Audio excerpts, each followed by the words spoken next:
Picture this. It's the year 1551, inside the solemn halls of Banchoji Temple. The air vibrates with low, droning chants as monks mourn the death of a powerful warlord.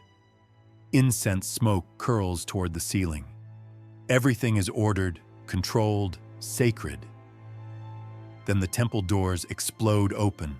The sound cracks through the ritual like thunder. Heads snap around. Gasps ripple through the room. Striding down the center aisle is not a grieving son dressed in black, but something closer to a feral animal. His kimono hangs open to the waist. His hair is tied with rough straw. His eyes burn with contempt. This is Oda Nobunaga.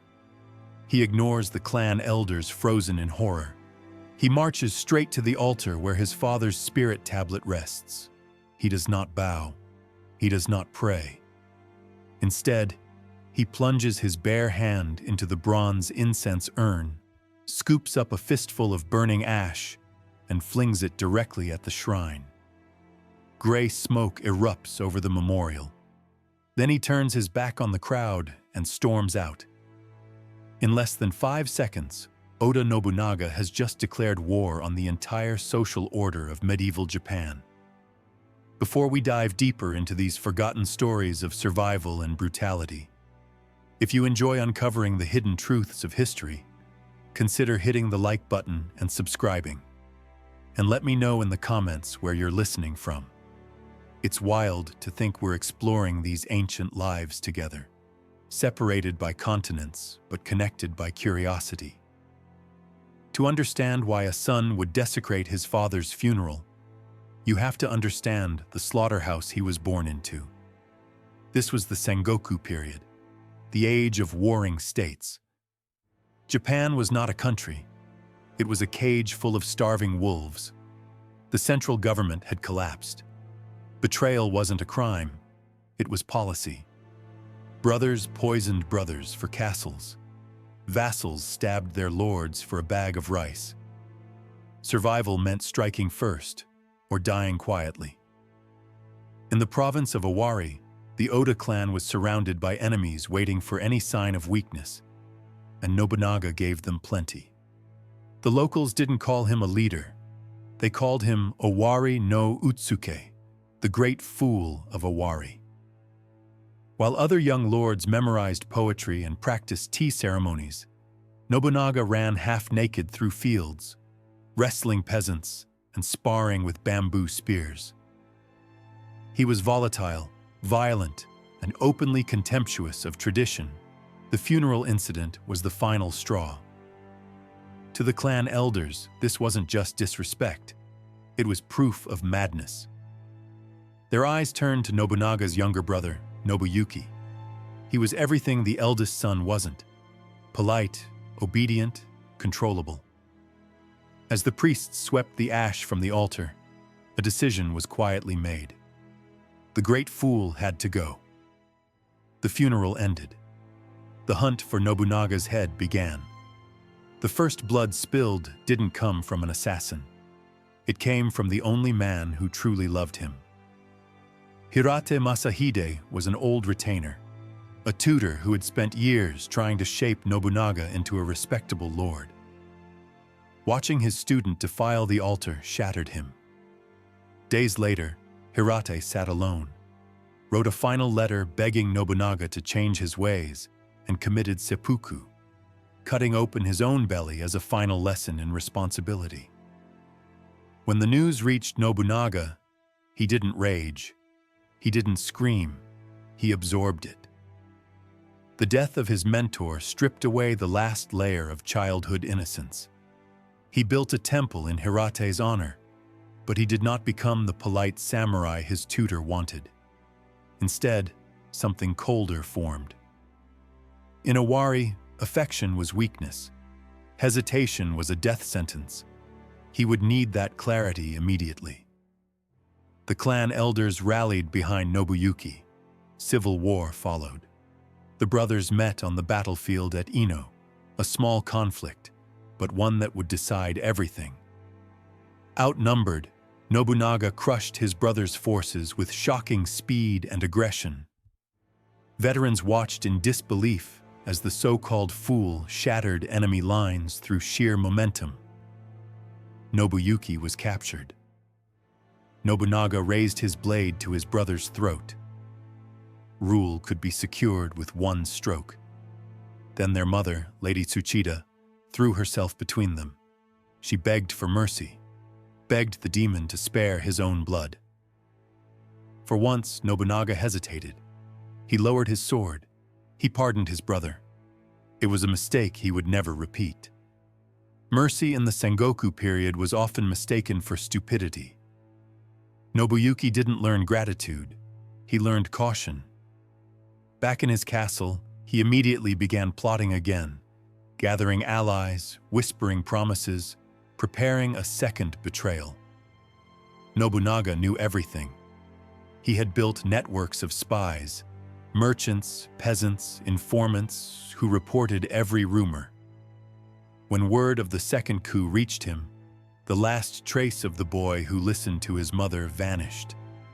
He devised a plan that was cold, theatrical, and efficient. Nobunaga feigned a mortal illness. He lay in his chambers at Kyosu Castle, surrounded by medicine and grim-faced physicians. A message was sent to his brother.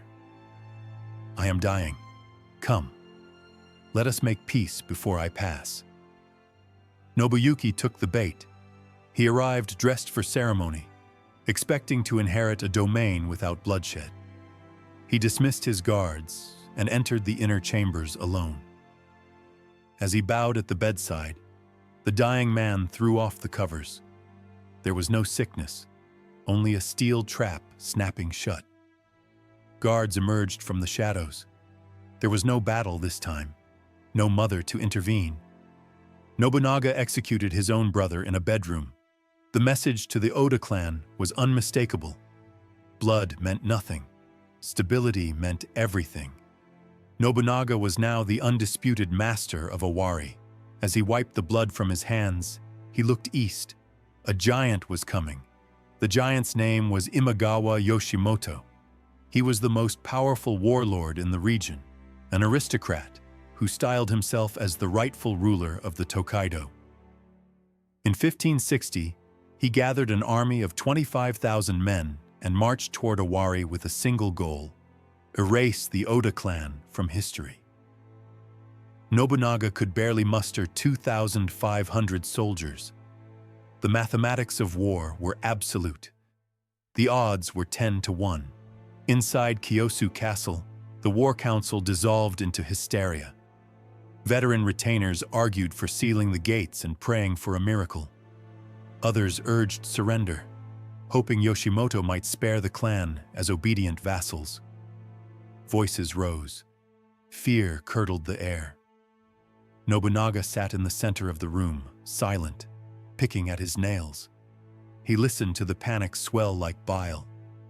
Then he yawned. He stood, told everyone to go home, and walked out. The generals stared at one another in disbelief. They were certain their lord had finally lost his mind. But Nobunaga wasn't ignoring the threat. He was preparing his soul. He retired to his private chambers and summoned his favorite hand drum. Taking up his war fan, he began to chant a verse from the No play Atsumori. His voice echoed through the empty halls. Man's life is 50 years in the lower world. It is but a fleeting dream, an illusion. Is there anything that lasts forever? He danced slowly, rhythmically, accepting death before the battle had even begun. If life was an illusion, fear was a waste of time. When the dance ended, he threw down the fan, strapped on his armor, swallowed a bowl of rice porridge, and mounted his horse. With only 5 attendants, he rode out of the castle gates. He didn't wait for the army. They would catch up, or be left behind. As Nobunaga rode south, the summer sky bruised purple. The heat was suffocating. Scouts reported that Yoshimoto's massive army had stopped to rest in a narrow gorge called Okahazama. The invaders were celebrating, drinking sake, loosening their armor, convinced victory was inevitable. Then the heavens split open. A thunderstorm slammed into the valley with biblical fury. Rain fell in sheets so thick men couldn't see their own hands. Thunder shook the ground, swallowing every other sound. For any other commander, the storm would have been a disaster. For Nobunaga, it was camouflage. He led his small force through the blinding rain, circling behind the Imagawa encampment. The soldiers were soaked, exhausted, and terrified, but they followed the demon on horseback. As they crested the ridge overlooking the gorge, the rain stopped. Below them, the Imagawa camp was chaos. Tents collapsed. Soldiers stumbled in the mud, drunk and disorganized. Armor lay scattered. Nobunaga didn't give a speech. He pointed his spear. The Oda forces roared downhill like a landslide. They ignored the front lines and smashed straight into the center of the camp, driving directly toward the command tent. Imagawa soldiers, half awake and hungover, thought a drunken brawl had broken out among their own men. By the time they realized it was an attack, it was already over. Oda samurai carved a path of blood through the camp. Imagawa Yoshimoto stepped out of his tent, furious, shouting for his men to quiet the noise. Then he saw two Oda warriors charging him. One drove a spear into his thigh, the other took his head. The battle lasted minutes. Leaderless, the 25,000-man army scattered into the hills. Nobunaga stood in the mud, holding the severed head of the most powerful warlord in Japan. He had gambled everything on speed, weather, and shock, and won. That afternoon, the fool of Owari died in the gorge. What rose from the mud was something else entirely. Victory at Okehazama didn't make Nobunaga complacent. It made him hungry. Over the next 7 years, he dismantled the neighboring Saito clan in Mino province piece by piece. When their mountain fortress of Inabayama finally fell, Nobunaga did something unexpected. He rebranded it. He renamed the castle Gifu, referencing Mount Hiei in ancient China, the legendary launching point of imperial unification. The message was subtle, but deafening to the educated elite. Nobunaga wasn't content to rule a province. He wanted the entire map. To make that ambition unmistakable, he adopted a new seal. Instead of a family crest or a religious motto, he chose 4 characters: Tenka Fubu, all the world under one military rule. He stamped it in red ink on every order, every letter, every decree, a constant visual reminder that peace would only come through the sword. But conquest required gold, and here, the former fool revealed himself as an economic genius. For centuries, Japan's economy had been strangled by guild monopolies and toll barriers. Merchants traveling a few miles might be taxed 5 times by temples or petty lords. Commerce was slow, corrupt, and suffocating. Nobunaga took a sledgehammer to the system. He declared Rakuichi Rakuza, free markets and open guilds. Soldiers tore down toll gates across his domain. Guild monopolies were abolished overnight. Farmers could sell rice without permission. Blacksmiths could forge without paying bribes. Merchants flooded into Gifu. The town exploded with life. Wealth flowed freely, and taxes on that wealth funded armor, horses, and eventually guns. While other daimyo obsessed over lineage and honor, Nobunaga built a war machine powered by free trade. From the balcony of Gifu Castle, he looked west toward Kyoto. The capital was a hollow shell. The shogun was a puppet. The emperor lived in poverty. To legitimize his rule, Nobunaga needed a cause. It arrived in the form of Ashikaga Yoshiaki, a displaced heir to the shogunate seeking a strong arm to restore him to power. Yoshiaki believed he was hiring protection. He had no idea he was inviting a tiger into his house. Nobunaga accepted. The march to Kyoto began not as an invasion, but as a liberation. The unification of Japan had begun. By 1571, the unification had stalled.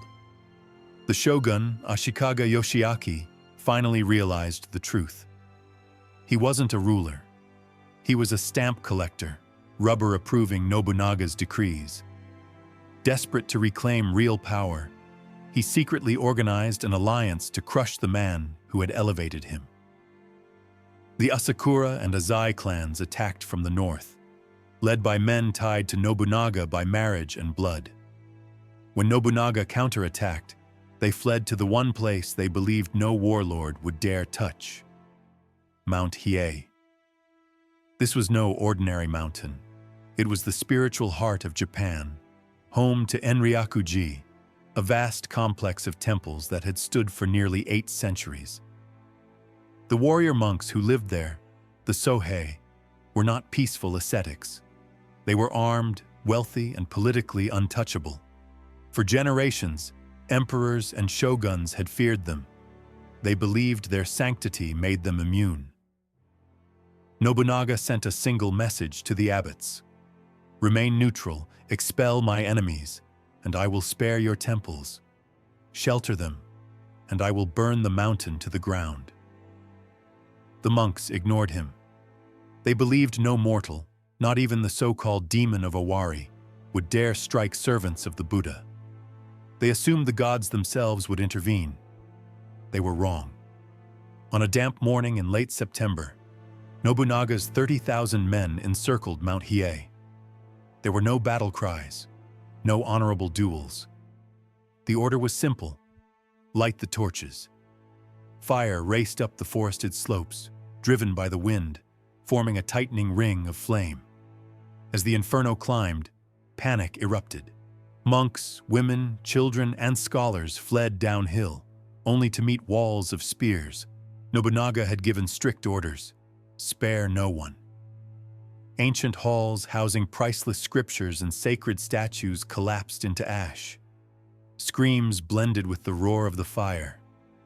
By nightfall, over 3,000 people were dead. The holy mountain was silent. Nobunaga watched it burn, his face lit by the flames. In that moment, the fool truly died. By destroying Mount Hiei, Nobunaga shattered the psychological grip of religion on the samurai class.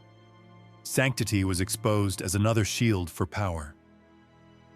Soon after, in a letter to Takeda Shingen, he signed his name not as a lord, but as Dairokuten Mao, the demon king of the 6th heaven. By 1575, another nightmare rose in the east. The Takeda clan possessed the finest cavalry Japan had ever seen. Their riders were legends, trained from birth, disciplined, unstoppable. Entire armies had broken at the mere rumor of a Takeda charge. They represented the peak of traditional samurai warfare. Nobunaga did not respect tradition. He respected mechanics. While the Takeda perfected horsemanship, Nobunaga stockpiled a crude foreign weapon brought by Portuguese traders: the Tanegashima matchlock musket. Most samurai mocked it: slow to reload, inaccurate, dishonorable. Nobunaga saw numbers. He purchased 3,000 muskets and marched to Nagashino. There, he didn't prepare for a duel. He built a system. A wooden palisade stretched across the valley. Behind it, the gunners stood in 3 rotating ranks. When Takeda Katsuyori ordered the charge, 10,000 hooves thundered forward.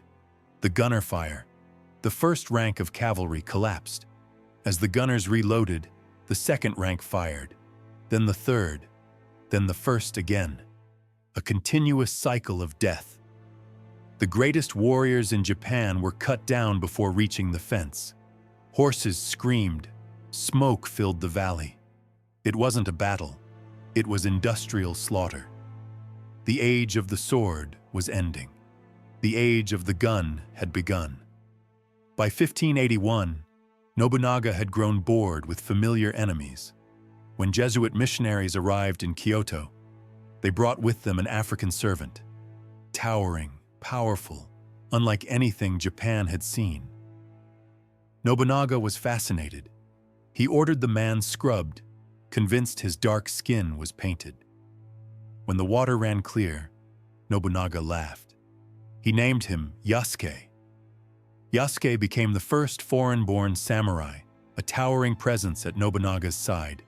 The message was deliberate. Pedigree meant nothing. Value was decided by one man. That same philosophy consumed culture itself. Nobunaga weaponized the tea ceremony. He demanded conquered lords surrender famous tea bowls as tribute. Permission to serve tea became a reward for loyalty. Aesthetic taste became command structure. At Azuchi Castle, Nobunaga built a golden fortress overlooking Lake Biwa. No Buddhas, no gods. At the center, a single stone. Worship ends here. But power breeds resentment. By 1582, Nobunaga had become a tyrant. No one felt it more than Akechi Mitsuhide, a scholar, a poet, and Nobunaga's most capable general. Nobunaga mocked him relentlessly, calling him bald rat, humiliating him publicly. The breaking point came during preparations for a diplomatic banquet. Nobunaga accused Mitsuhide of serving rotten fish, hurled the tray across the room, then beat the 50-year-old general with an iron war fan. Then he stripped him of his lands. Earn new ones, or starve. On June 21, 1582, Nobunaga stayed at Honnō-ji Temple with only a small guard. Miles away, Mitsuhide's army marched, then turned back toward Kyoto. The enemy is at Honnō-ji. At dawn, Nobunaga woke to fire and steel. He fought until the end, then retreated into the inner sanctum. Refusing capture, he set the room ablaze and took his own life as flames consumed the temple. His body was never found. Mitsuhide lasted 13 days. Toyotomi Hideyoshi crushed him, completing the unification Nobunaga had begun. Later, Tokugawa Ieyasu would take the final step, ushering in 250 years of peace. But that peace was built on ash. Oda Nobunaga was the fire that burned away the old world, and modern Japan rose from the smoke.